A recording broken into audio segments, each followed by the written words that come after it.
What I want to go over right now is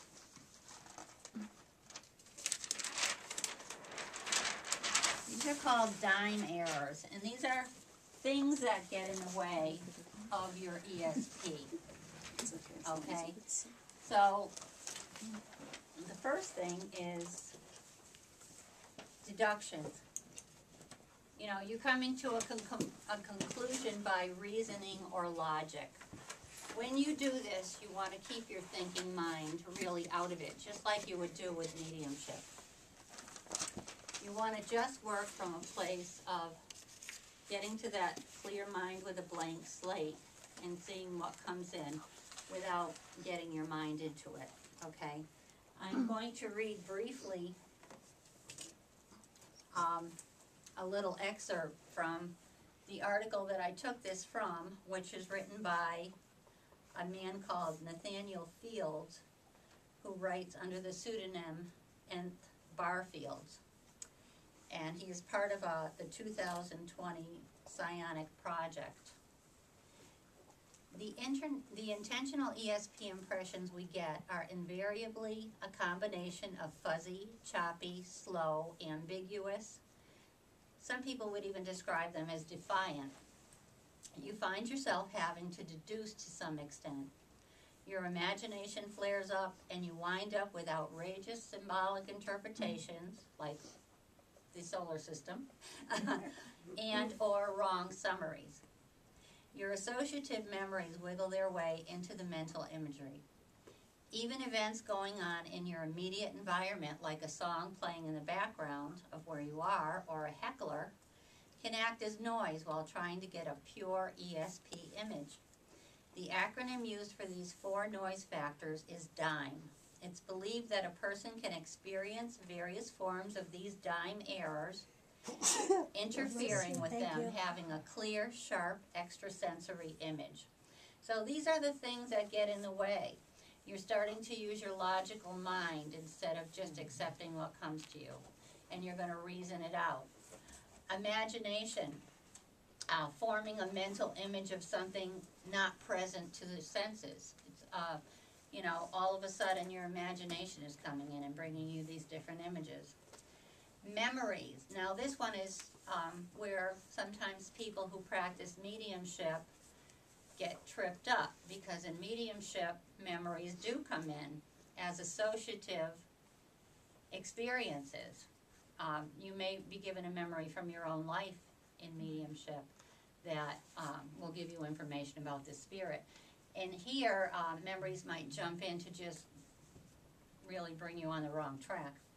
Environmental noise, and this has happened in my development circle a lot. A train goes by, and you can hear it very faintly in the background, barely audible, but the next thing you know, people in the circle are giving people readings about a train and a train whistle, and so those things can affect you.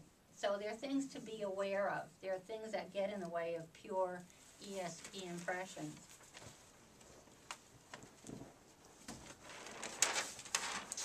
The other thing is something called AOL, and that's analytical overlay.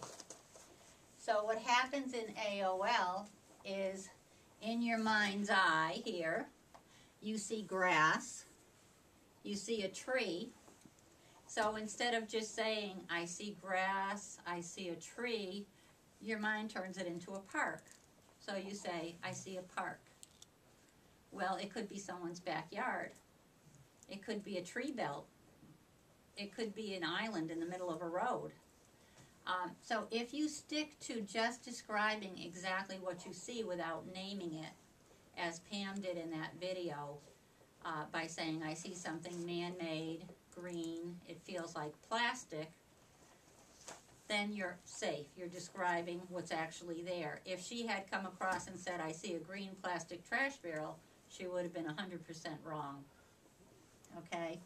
So this is something that we really have to watch out for, both in psychic work and in mediumship too, because I think a lot of times we go into AOL with our mediumship, we see something and then our mind adds the rest in when it really isn't there.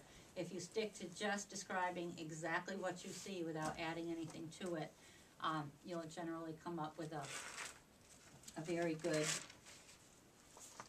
impression. Let me see. Any questions on either of those? Okay, one more thing I want to talk about is bleed through.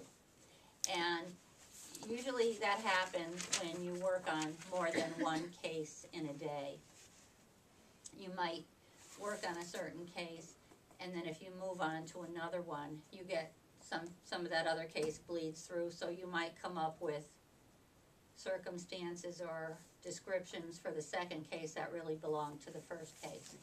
So I would suggest taking a break time, a good break time in between, and really clearing your mind of everything to do with that first case before moving on to a second. So you can't sit there and do assignments back to back, in other words, because you will find that you'll mix them up in your mind. You'll still be getting stuff from case one on case two. We talked about, in our outline, things that law enforcement uses to test psychic detectives when they come into work. And let's just look at that a little bit, working with law enforcement. It's important when you go in there to give a professional impression, and we talked about this a little bit today. Wear a suit, look businesslike, look like you're about business and professionalism. Don't go in there with a long skirt and a fringy shawl and, reeking of patchouli oil. When you walk, as I said yesterday, when you walk into a law enforcement office as a psychic investigator, you're walking in for every psychic investigator out there. So what you look like, do, and say is important to all of us. Okay, so look professional and please act professional. If you work with tarot, that's fine, don't talk about it there. If you work with angels, that's fine, don't talk about it there. Be as scientific and business-minded as possible, okay? And just work with the facts, which basically is what they want